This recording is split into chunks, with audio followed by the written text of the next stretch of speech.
Good afternoon to all of you. स्वागत है आपका हमारे यूट्यूब चैनल पर।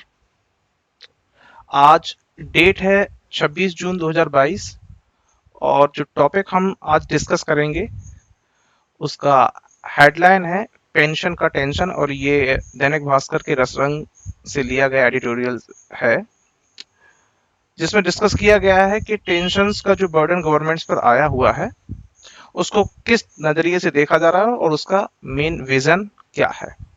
आइए हम इसके आगे डिस्कस करते हैं।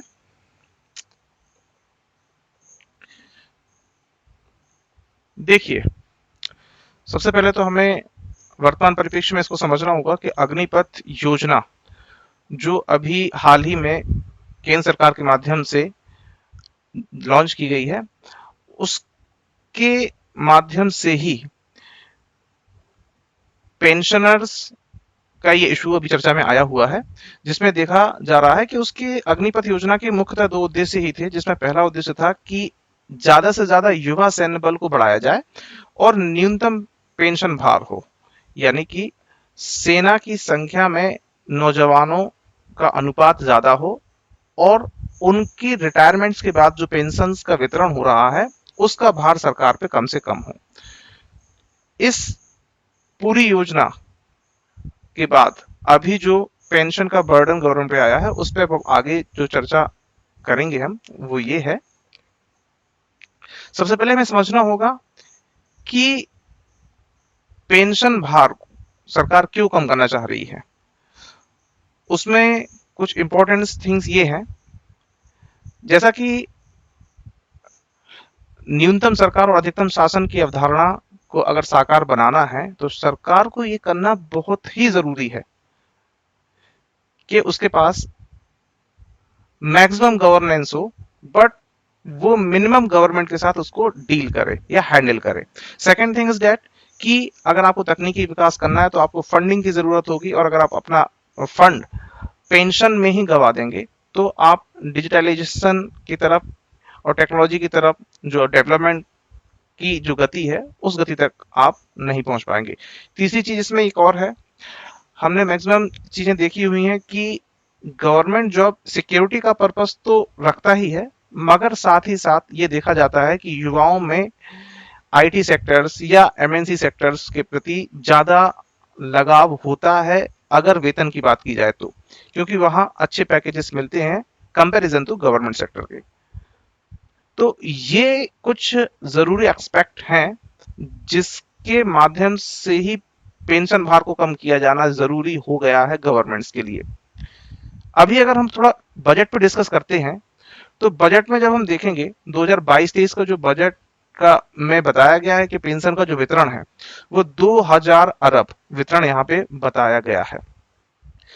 इसको समझने की हम कोशिश करते हैं कि सेंट्रल के जो कर्मचारी हैं, यानी कि सेंट्रल गवर्नमेंट्स के जो एम्प्लॉय हैं, उनका जो पेंशन का वितरण होता है, आप इसको समझिए कि 2000 अरब रुपए का फंड सिर्फ केंद्र सरकार का पेंशन के वितरण में चला जाता है। अगर राज्यों की बात की जाए तो इसको ठीक डबल कर दिया जाता है, अप्रोक्सीमेटली 4000 अरब डॉलर के ऊपर सरकार सिर्फ बजट का खर्च जो होता है वो पेंशन भोगियों के लिए कर देती है। अभी वर्तमान में स्टेटिस्टा एजेंसी की जो रिपोर्ट पब्लिश की गई थी उसमें बताया गया है कि वर्ष 1991 में जो पेंशन का वितरण हो रहा था बजट से वो था 52 अरब रुपए। अब आप इसको कंपैरिजन कीजिए 2019 के बजट से, जिसमें करीब करीब 80 गुना वृद्धि हुई है। जो बजट 1991 में 52 अरब रुपए था, वर्तमान परिप्रेक्ष्य में वो 4000 अरब रुपए तक पहुंच चुका है। इसको समझा जा सकता है कि इतने सालों में 80% की इस बजट पर वृद्धि हुई है। और वहीं पे अगर हम देखते हैं अलग अलग राज्यों में इसका वितरण जो है या सरकारों पे जो भार आता है ये अलग अलग आता है। आप बिहार में अगर इसको देखते हैं तो ये 24% है, वहीं अगर आप इसको उत्तर प्रदेश में देखते हैं तो 53% भार सरकार पर होता है पेंशन भोगियों का।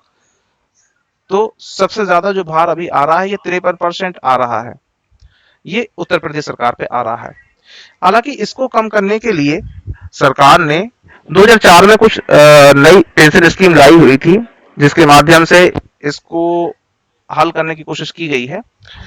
इसमें हम बाद में एक अलग से एक लेक्चर रिकॉर्ड करेंगे, जिसके माध्यम से हम इसको समझने की कोशिश करेंगे पेंशन स्कीम 2004 क्या थी। आगे चलते हैं। हमें देखना है कि राइट नाउ जो हमारे पास मैन पावर है, गवर्नमेंट्स के पास जो राइट नाउ मैन पावर है वो कितना है।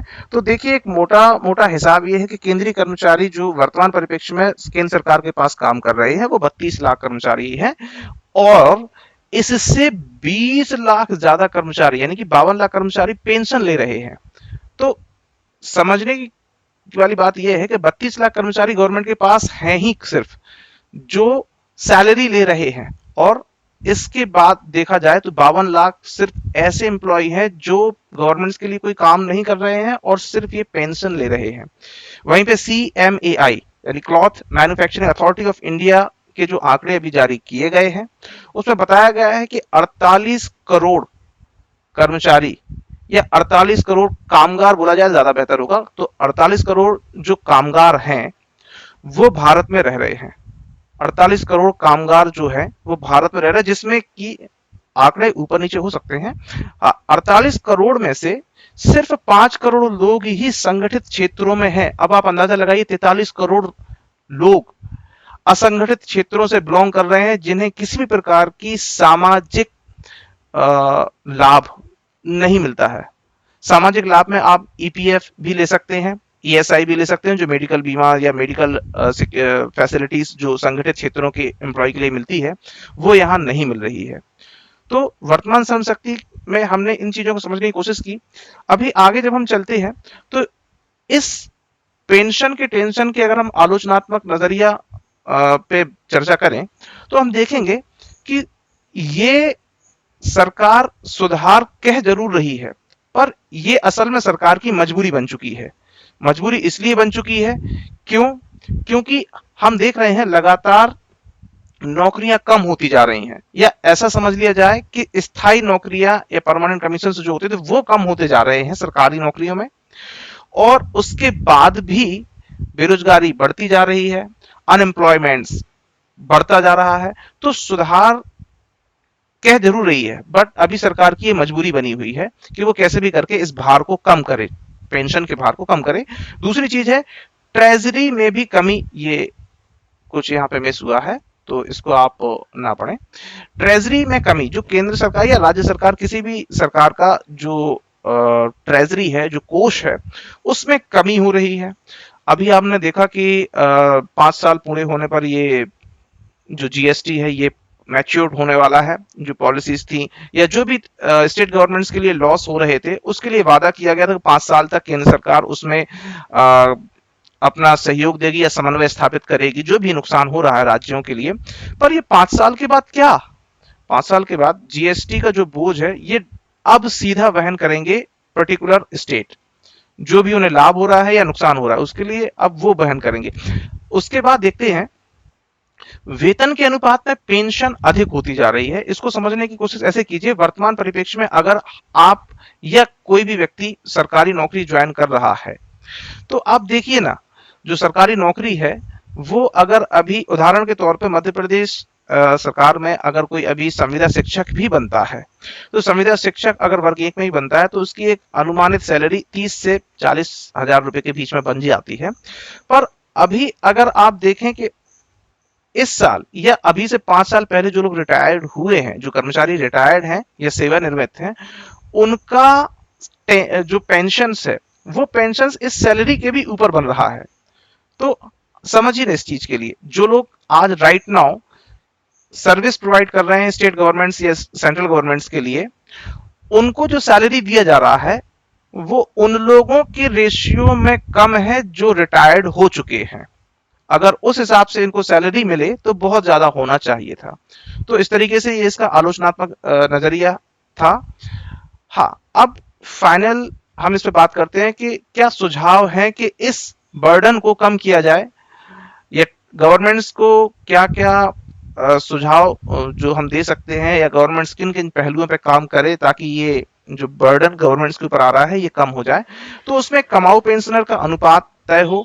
ऐसे बहुत से लोग, देखो आपने भी देखा हुआ है, हमने भी देखा हुआ है कि बहुत से लोग जो रिटायर्ड हो जाते हैं वो किसी दूसरे उपक्रम में या किसी दूसरे तरीके से अपनी आजीविका तैयार करते हैं। पेंशन तो वो ले ही रहे हैं, साथ साथ में उन्होंने अपनी एक सेकंड इनकम भी तैयार कर ली होती है। तो इस हिसाब से सरकार ये तय करे, ये जांच पड़ताल करे कि किसी व्यक्ति की अदर इनकम कितनी है रिटायरमेंट के बाद भी, उस हिसाब से पेंशन का अनुपात तय हो। इससे भी इस बर्डन को कम करने में बहुत आसानी होगी या हेल्प मिलेगी। उसके बाद है पेंशन में एक जो भत्ता जुड़ रहा है या सामाजिक लाभ जो मिलता है वो है महंगाई भत्ता। तो महंगाई भत्ता ना दिया जाए, क्योंकि जब सैलरीड एम्प्लॉयड था तब उसे महंगाई भत्ता देना वाजिब है। लेकिन अगर पेंशन में महंगाई भत्ता जोड़ेंगे तो इस प्रकार से ये तो पेंशन बढ़ती ही जाएगी। उसके बाद में जीएसटी का जो बोझ अभी सरकार के ऊपर आ रहा है, ठीक है, इस बोझ के लिए कुछ रास्ता निकालना होगा। उसके बाद में देखा जाएगा कि पेंशन धारक जो हैं, जो भी लोग पेंशन ले रहे हैं और अगर किसी काम में नहीं लगे हुए हैं सरकार के, तो कोशिश की जाए कि उन लोगों से काम लिया जाए, क्योंकि वो एक एक्सपीरियंस्ड एम्प्लॉय हैं। एटलीस्ट अगर वो काम नहीं कर सकते हैं तो वो ऑफिशियल गाइडेंस जरूर दे सकते हैं, क्योंकि उनके पास में एक अच्छा एक्सपीरियंस होता है 60 से 62 साल का गवर्नमेंट्स की एजेंसीज में काम करने का। तो उनके आइडियाज को, उनकी एडवाइजरीज को लिया जाए और उनके एक्सपीरियंस को गवर्नमेंट्स ले, और इससे प्रोडक्टिव कुछ हासिल किया जा सकता है। उसके बाद में है एक बहुत मुद्दा अभी चर्चा में आया हुआ था जब अग्निपथ योजना आई थी, जनप्रतिनिधियों की पेंशन। आप और हमने देखा हुआ है कि जनप्रतिनिधि अधिनियम के अंतर्गत जो भी व्यक्ति जनप्रतिनिधि नियुक्त होता है, चाहे वो विधायक हो या सांसद हो, तो उनका जो पेंशन का अनुपात है उसका वितरण हो। कई लोगों ने बहुत इस पे कंट्रोवर्सीज भी हुई थी, हमने देखा हुआ था, तो उस पर नहीं जाते हैं। बट जनप्रतिनिधियों की जो पेंशन है उसका अनुपातिक वितरण तय हो, और सेवानिवृत्त होने की आयु अगर कम कर दी जाएगी तो इससे भी बहुत कुछ हल मिल सकता है, क्योंकि सेवानिवृत्ति की आयु कम होगी तो सैलरी का जो बड़ा पोर्शन था वो कम हो गया, अब पेंशन को देना होगा। तो इस तरीके से और भी सुझाव आप लिख सकते हैं। ये एक कोशिश की गई थी मेरे माध्यम से। उम्मीद करता हूं ये आपको पसंद आया होगा। Thank you, thank you very much.